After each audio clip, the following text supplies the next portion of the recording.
जय सिया राम मित्रों।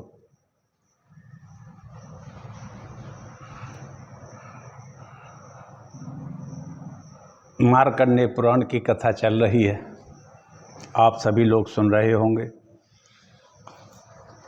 बड़ी आनंद देने वाली है, भगवान के चरणों की भक्ति देने वाली है,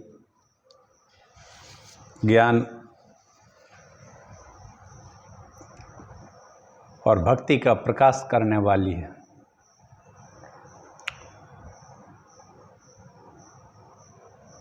आइए हम इसे करते हैं, पाठ को करते हैं। सुनिए, आज श्राद्ध कर्म का वर्णन है। माता मदालसा ने कहा कि गृहस्थाश्रम को अपने पर कंधों पर ढोता हुआ व्यक्ति यदि सन्मार्ग पर चलता है तो ब्रह्मा, देवता, पितर, महर्षि उसके ऊपर कल्याण की वर्षा कर देते हैं। आहा, गृहस्थ आश्रम के वास्तविक मार्ग पर चलने वाला व्यक्ति अगर चलता है, क्यों करते हैं? क्योंकि उससे पितर, मुनि, देवता, भूत, मनुष्य, जीव, पक्षी, पशु सभी गृहस्थ से ही जीविका चलाते हैं। अगर गृहस्थ ना हो तो ये सब जीविका नहीं इनकी चल सकती है, ना पितरों की चल सकती है और मुनि, देवता, भूत, पशु, पक्षी, माता पिता, धर्म, सभी चीज़ें ही गृहस्थ से चलती हैं। और सभी लोग आशा लगाए रहते हैं कि हमें ये कुछ ना कुछ प्रदान करेंगे।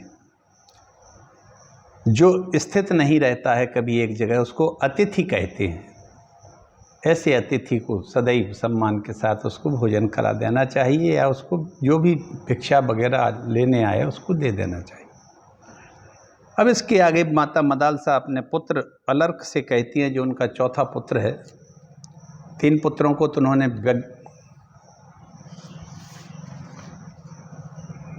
योग सिद्ध बना दिया था। योगिनी थी ये, बहुत बड़ी माता मदालसा, बहुत बड़ी योग सिद्ध महिला थी, महारानी भी थी, महाराजा ऋतुध्वज की पत्नी भी थी।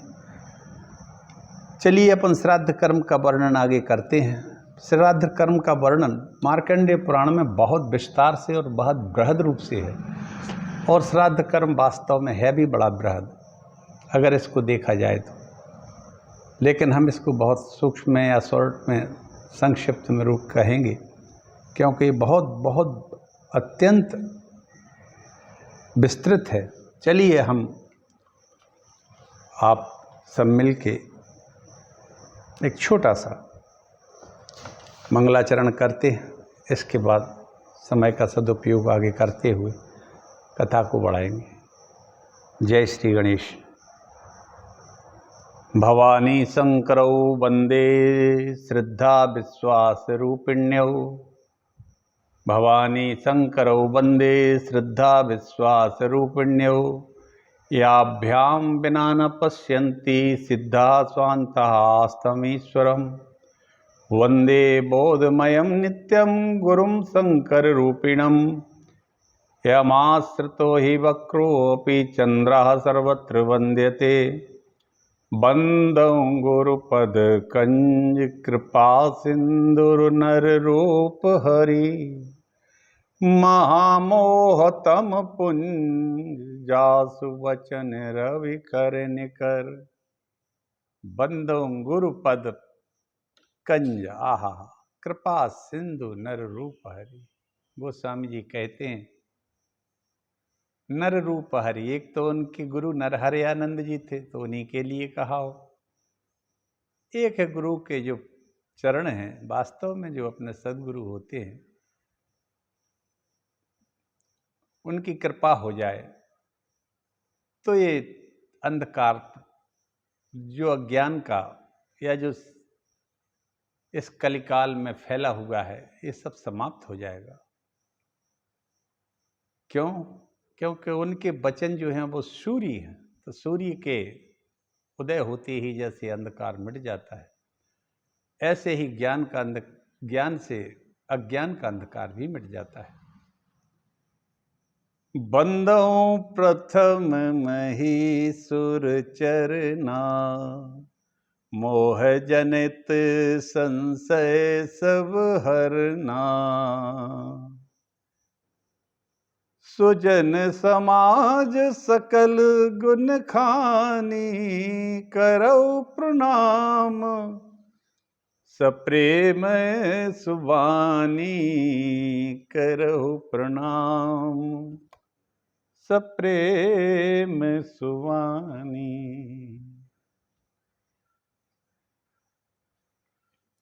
जग मंगल गुण ग्राम राम के, दानी मुकुत धन धर्म धाम के। रघुनाथ जी के गुण इतने मंगलमय हैं, सारे जगत का कल्याण करने वाले हैं। आहा, मुक्ति देते हैं, धन भी देते हैं, धर्म भी देते हैं और धाम भी देते हैं, सब कुछ दे देते हैं। भगवान श्री हरि राम जी बहुत धर्मात्मा है, ऐसे परमात्मा क्या। जय श्री राम। चलिए, श्राद्ध कर्म का वर्णन करती हैं माता मदालसा। कहती हैं, बेटा अलर्क, गृहस्थ के कर्म 3 प्रकार के होते हैं। पहले तो गृहस्थ धर्म का उन्होंने बहुत विस्तार से वर्णन किया। अब गृहस्थ धर्म के कर्म के लिए कहा उन्होंने कि नित्य नैमित्तिक और नित्य नैमित्तिक और नित्य नैमित्तिक कर्म समझना चाहिए। जो यज्ञ आदि जो कर्म होते हैं ये नित्य कर्म में आते हैं, और अपने जब पुत्र जन्म आदि के उपलक्ष्य में किए हुए कर्म को हम नैमित्तिक कर्म करते हैं कहते हैं। और पर्व के अवसर पर जो श्राद्ध आदि किया जाता है उसको नित्य नैमित्तिक कहते हैं। तो श्राद्ध को नैमित्तिक कर्म कहा जाता है। अब उन्होंने ये कहा कि जिस दिन अपने घर का कोई भी व्यक्ति मरा हो, उस तिथि को एक को दृष्ट श्राद्ध करना चाहिए। उस तिथि को पवित्र उपयोग किया जाता है और एक पिंड देना चाहिए, नाम गोत्र का स्मरण करना चाहिए और अमुक को श्राद्ध में दिया हुआ अन्न पान आदि अक्षय हो, यह कहकर जल में पिंड छोड़ दे।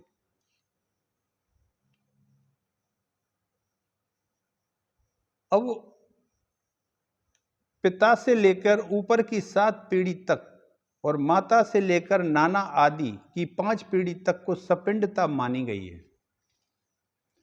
पिता की 7 पीढ़ी पितृकुल की और माता के कुल की 5 पीढ़ी तक का सपिंडता मानना जाता है, करना चाहिए। किसी के मत में 6 पीढ़ी और किसी के 6 पीढ़ी नीचे तक के लोग सपिंडी की गणना में आते हैं। कोई 11वीं पीढ़ी तक का जिसको जानकारी होती है, मिलती हो, वो भी करते हैं। वह पुत्र जो एक से तो उत्पन्न हुआ हो और दूसरे के द्वारा उसको दत्तक के रूप में ग्रहण किया हो, वह दोनों पिताओं को पिंडदान कर सकता है, जिससे उसने जन्म लिया और जिसने उसको गोद ले लिया। इस तरह से करते हैं। अब आगे माता मदालसा कहती हैं, बेटा ये एक ध्यान रखना कि अन्याय से उपार्जित धन से श्राद्ध नहीं किया जाता है। अब न्यायोपार्जित सात्विक अर्थ या द्रव्य से ही श्राद्ध किया जाता है। अन्याय से उपार्जित धन, अन्याय से मतलब है किसी का लूटा हुआ हो, भ्रष्टाचार से प्राप्त हुआ हो, धोखे से कहीं से ले लिया गया हो, किसी का हिस्सा खा गया हो या किसी के हिस्से का पैसा खा के उससे श्राद्ध नहीं करना चाहिए। इससे श्राद्ध पितरों को नहीं लगता है, अपितु वो अत्यधिक कष्ट पाते हैं। उससे सिर्फ चांडाल योनि में जो पड़े हुए पितर अपने होते हैं, उन्हीं को थोड़ी सी तृप्ति होती है। वाह! कहने का आशय ये है कि व्यक्ति तो ठीक है, हमारे जो पितृलोक में पितृ होते हैं वो भी अन्याय से उपार्जित धन से श्राद्ध को ग्रहण नहीं करते।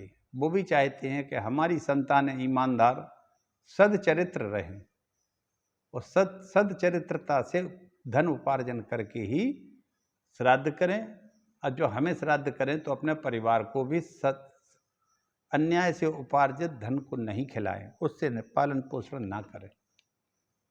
बहुत बढ़िया बात कहा है।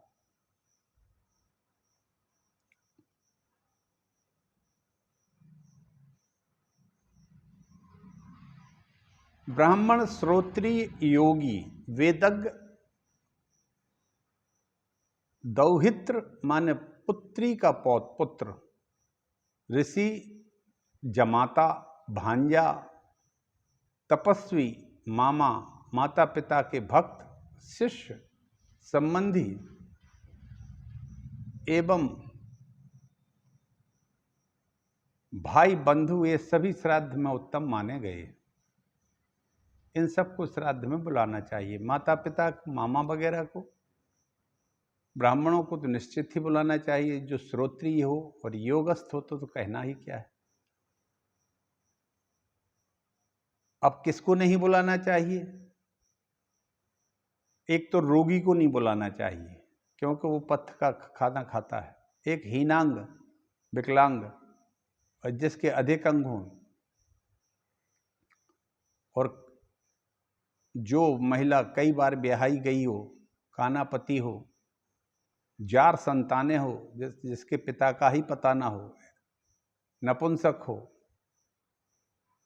मित्रद्रोही हो, दुष्ट हो, काले दांतों वाला क्रूप हो, चुगलखोर हो, जो शराब बेचने वाला हो, जो अन्यायी हो,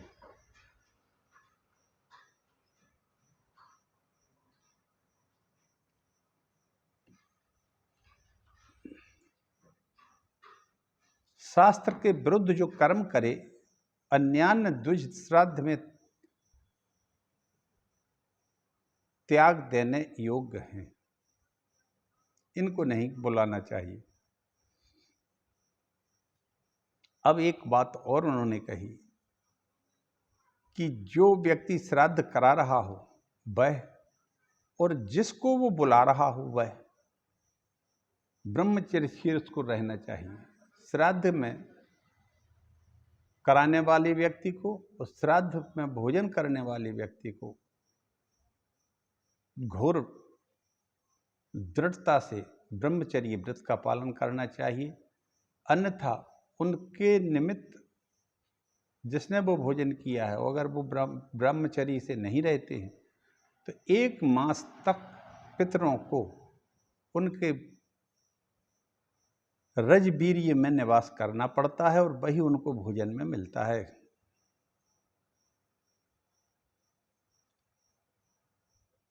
इसीलिए ब्राह्मणों को कह देना चाहिए और 1 दिन पहले ही निमंत्रण भेज देना चाहिए। ब्राह्मण अगर नहीं मिले तो कभी भी किसी गृहस्थ या प्रसंगी या कामलोलु ब्राह्मण को कभी भोजन न करावे, बल्कि भिक्षार्थी को जो भिक्षा मांगने आया उधर दरवाजे पर उसको भोजन कराना ज़्यादा अच्छा है, उसको देना। हविष्य के अन्न से पितरों को 1 माह तक तृप्ति बनी रहती है। गाय का दूध और उसमें बनी हुई खीर उन्हें 1 वर्ष तक तृप्त रखती है। मदालसा कहती हैं, बेटा गाय का दूध और उससे बनी हुई खीर अगर हम पितरों को प्रदान कर देते हैं तो 1 वर्ष तक वो तृप्त रखती है खीर, उनको भूख प्यास नहीं लगती। पितृलोक पृथ्वी के सबसे करीब है, याद रखना इस बात को।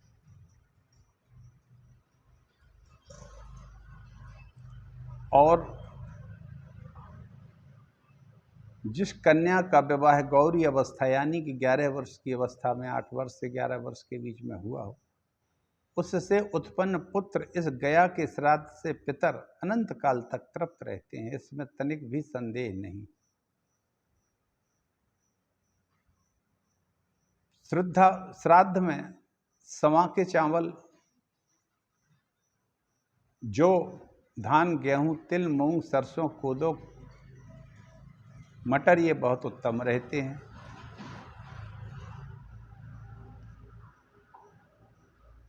श्राद्ध कर्म में जो जमी कंद होते हैं उनको त्याग देते हैं, उनको नहीं लेते, जैसे गाजर, मूली, प्याज इत्यादि।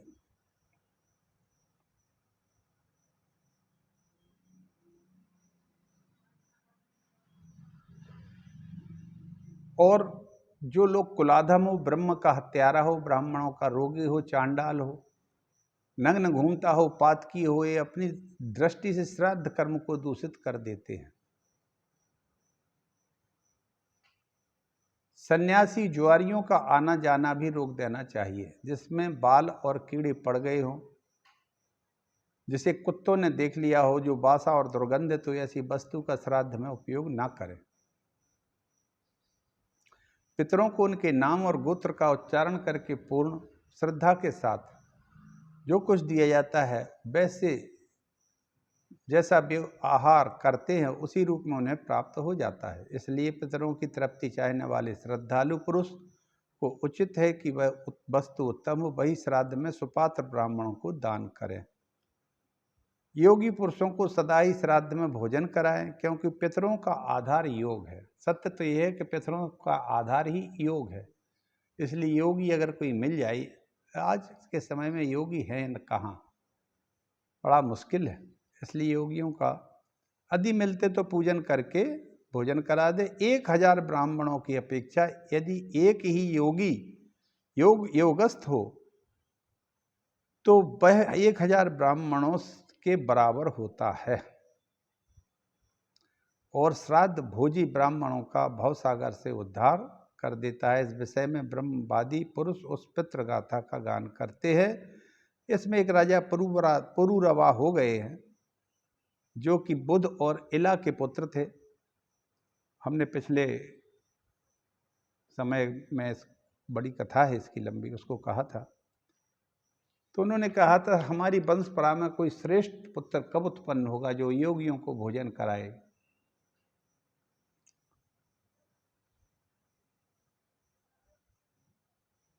इस तरह से नित्य नैमित्तिक तथा नित्य नैमित्तिक के 3 प्रकार के कर्म बतलाए। मदालसा ने कहा, बेटा, जो सदाचार का उल्लंघन करके मनमाना बर्ताव करता है, उस पुरुष का कल्याण यज्ञ, दान, तपस्या भी नहीं कर सकती। जो सदाचार का उल्लंघन करता है और मनमाना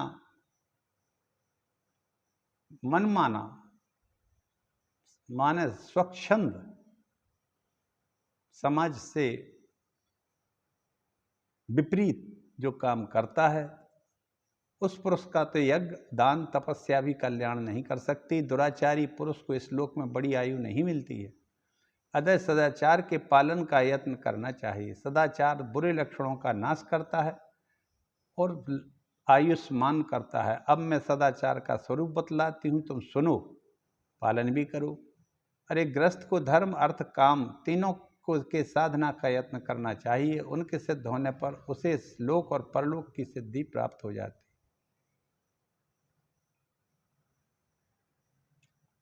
आदमी को ब्रह्म मुहूर्त में उठना चाहिए, धर्म और अर्थ का चिंतन करे, वेद के तात्विक अर्थ पर ब्रह्म परमात्मा का निरंतर स्मरण करता रहे।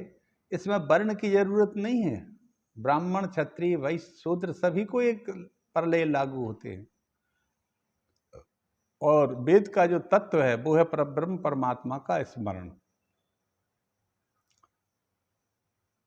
बुरी बुरी बातें बकना, झूठ बोलना, कठोर वचन मुंह से निकालना, असत शास्त्र पढ़ना, गंदे शास्त्रों को पढ़ना, नास्तिक होना, अपनाना, दुष्ट पुरुषों की सेवा करना छोड़ देना चाहिए। ये दुष्ट लोग जो होते हैं, जो दूसरों के धन को चीथ लेते हैं, खा लेते हैं, उसमें अपने आप की बड़ी बढ़ाई करते हैं, भ्रष्ट होते हैं, भ्रष्ट, अत्यंत महाभ्रष्ट होते हैं। और वो इतने भ्रष्ट होते हैं कि वो उसमें ये भी नहीं देखते हैं कि हम किसी गरीब का किसी बालकों का, ब्राह्मणों का, स्त्रियों का, गरीबों का किस तरह से हम चूषण शोषण कर रहे हैं। ऐसे आदमियों को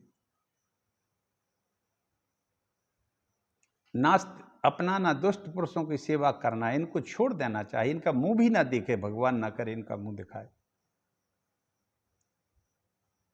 और सदैव उदय और अस्त के समय सूर्य मंडल का दर्शन भी ना करे। बाल संवारना, आईना देखना, दातन, देवताओं का तर्पण करना, ये सब कार्य सुप्रातः करना चाहिए, पूर्वाह्न में करना चाहिए।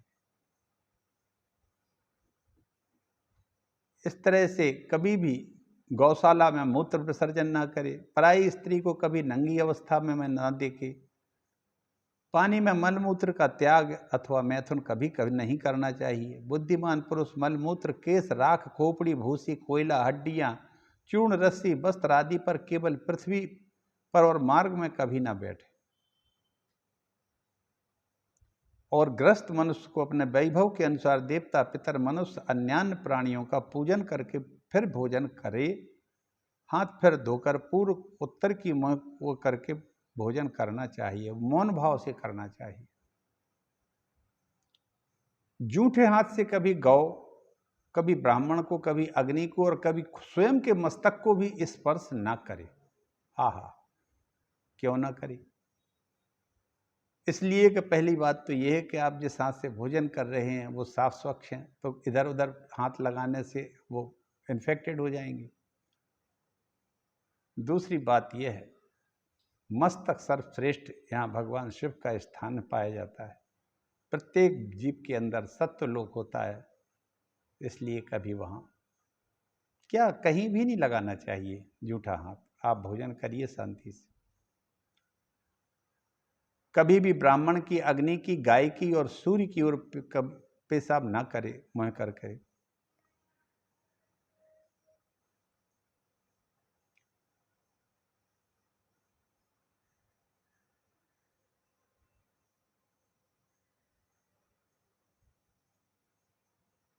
इस तरह से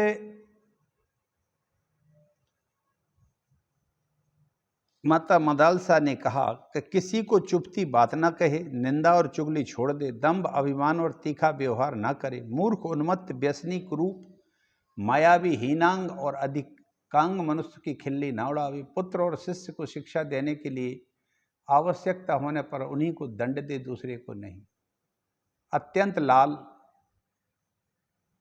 अत्यंत काला कपड़ा कभी ना पहने, कभी ना पहने। दो रंग, एक तो काला रंग कभी ना पहनना चाहिए और अत्यंत लाल भी नहीं पहनना चाहिए, क्योंकि ये लाल रंग जो है ये त्याग का बोधक होता है। त्याग अगर नहीं है तो नहीं पहने। और काला राक्षसों का रंग है, इसलिए ना पहने। जिस पर कुत्ते ने चाट लिया है उसको भी ना पहने। विद्वान पुरुष को कभी पराई स्त्री के साथ समागम नहीं करना चाहिए। पर स्त्री संगम मनुष्यों के इष्ट, पूर्त और आयु का नाश कर देता है। इस संसार में पर स्त्री गमन के समान मनुष्य की आयु का विघातक, सत्यानाश करने वाला दूसरा कोई नहीं है। देव पूजा, अग्निहोत्र, गुरुजनों को प्रणाम, भोजन भली भांति आचमन करके करना चाहिए।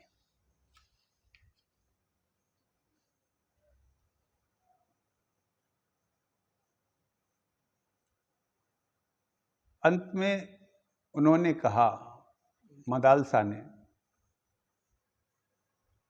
कि गृहस्थ धर्म में भी एक ब्रह्मचर्य व्रत होना चाहिए।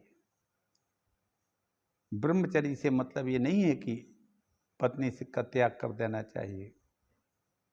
वो एक ऐसा है कि जो सिर्फ पुत्र की प्राप्ति के लिए पत्नी हो और युग्म रात्रियों में ही सहवास करे तो पुत्र का जन्म, अयुग्म रात्रियों में गर्भाधान करे तो कन्या प्राप्त होती है। अतः पुत्र की इच्छा रखने वाला पुरुष युग्म रात्रियों में ही शयन करे स्त्री के साथ, और पूर्वाह्न में मैथुन करने से विधर्मी और संध्या काल में करने से नपुंसक पुत्र होता है। आहा,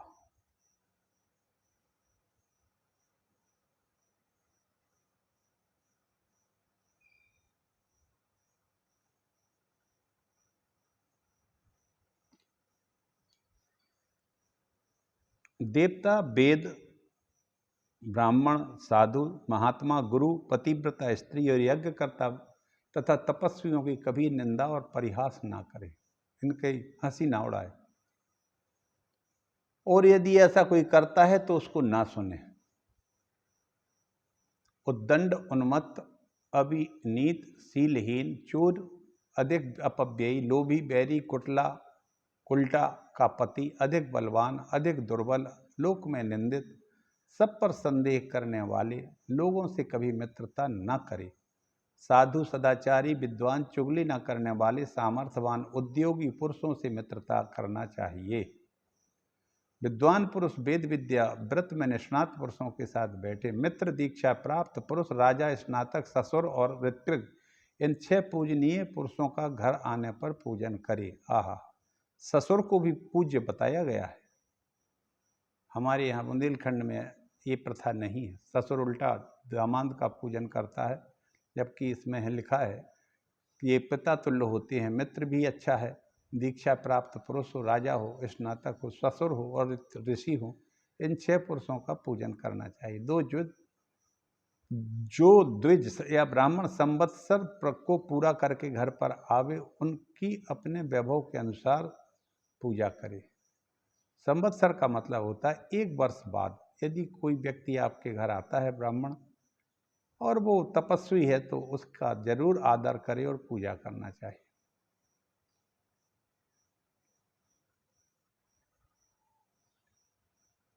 हाथ पैर कभी अनावश्यक नहीं हिलना चाहिए, ना धरती को कुरेदना चाहिए।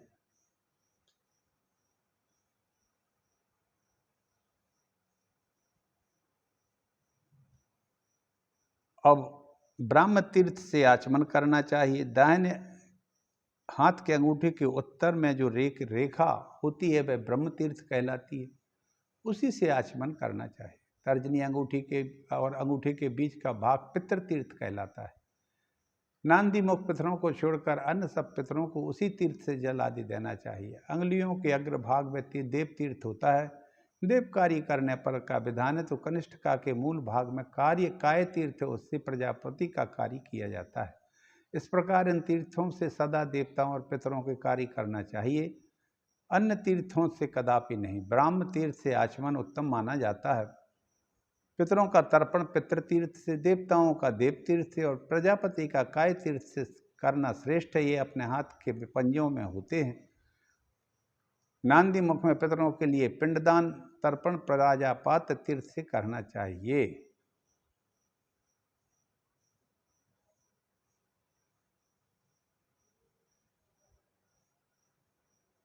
ऋण देने वाला जहाँ धनवान व्यक्ति हो, जहाँ वैद्य या डॉक्टर रहता हो, अच्छे ब्राह्मण रहते हो और नदी बहती हो, वहाँ ही निवास करना चाहिए।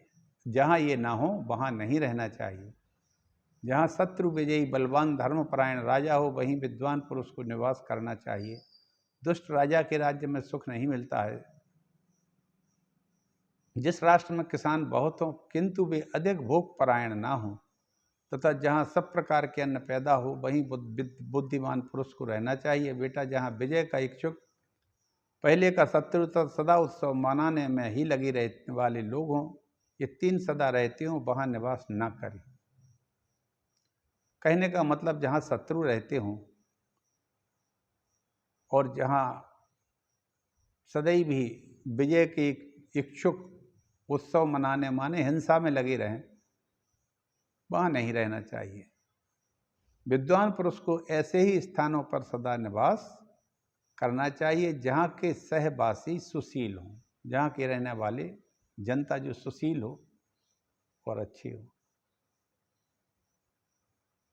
इस तरह से आज मैंने श्राद्ध कर्म का वर्णन, माता मदालसा ने जैसा अपने पुत्र अलर्क को बताया, शिक्षा दी, वो मैंने आपसे कहा। ये बहुत विशाल है, इसको हमने काफ़ी सूक्ष्म करके कहा है, क्योंकि श्राद्ध कर्म एक बहुत बड़ा भारी अध्याय है और बड़ा भारी जटिल कर्म है ये। अब कल हम कहेंगे त्याज्य ग्राह्य द्रव्य शुद्धि अशौच निर्णय और कर्तव्य अकर्तव्य का वर्णन। तब तक के लिए मैं सबको प्रणाम करता हूँ, वाणी को विराम देता हूँ। जय श्री राम। अब सनातनियों के, हिंदुओं के बड़े दिन आने वाले हैं, जिसमें श्राद्ध कर्म ही होते हैं। संयोग से श्राद्ध कर्म का ही प्रसंग मार्कंडेय पुराण में चल रहा है, जो मैंने कहा। कल और इसके आगे का थोड़ा सा रह गया है, जो कहेंगे। इसके बाद आगे की कथा फिर। जय श्री राम।